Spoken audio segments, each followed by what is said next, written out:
Fabrication ensemble d'un biscuit Joconde, un grand classique de la pâtisserie française.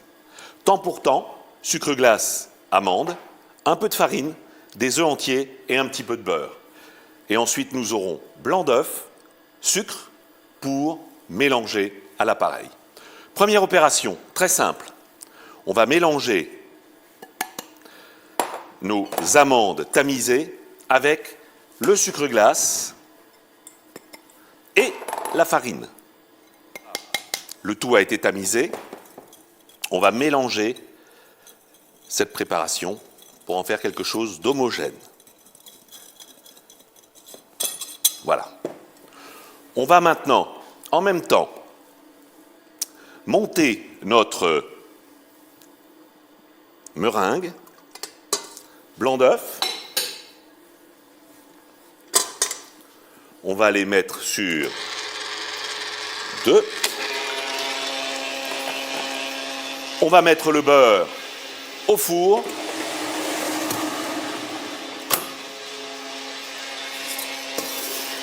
Et les œufs, on va les monter.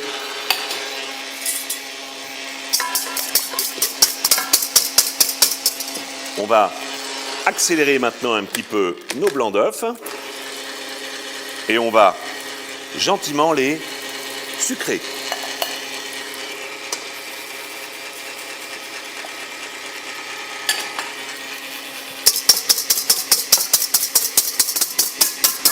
On va maintenant, à ce stade-là, y incorporer, avec la maryse délicatement, notre temps pour temps. Voilà. En 2 fois, délicatement.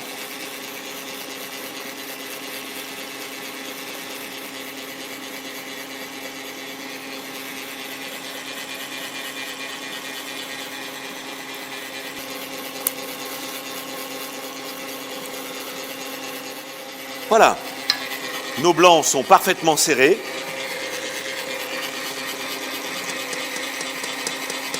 On va les arrêter.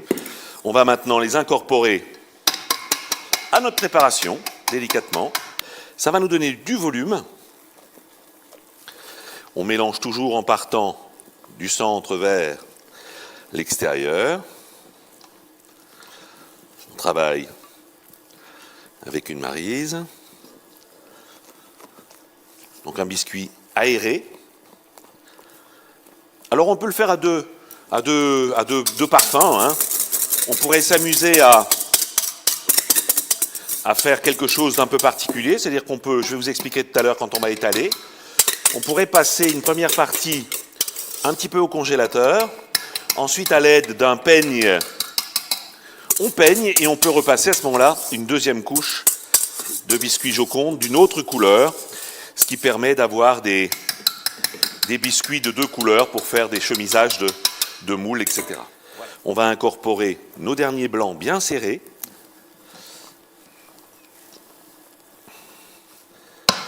Un dernier coup de maryse. Prenez l'habitude de le faire régulièrement en pâtisserie.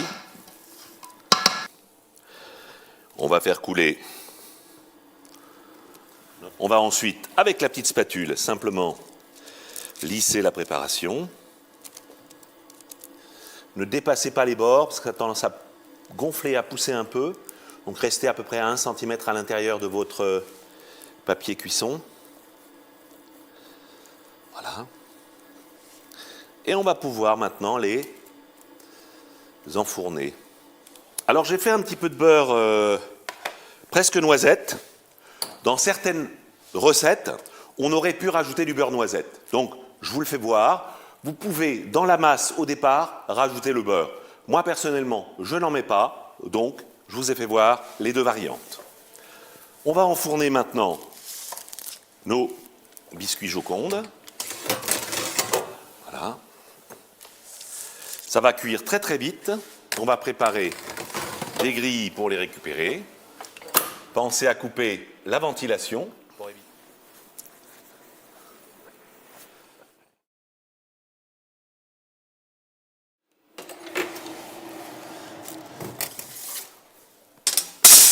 Voilà, nos biscuits Joconde sont terminés. On va les laisser tranquillement. Gros avantage avec ce type de biscuit, ça se conserve facilement. On va mettre dessus un autre papier et ensuite on pourra en détailler des bandes, faire des chemisages, des préparations spécifiques pour des bases de desserts, de mousse, etc., etc. Voilà, à très bientôt et on se retrouve pour une nouvelle recette.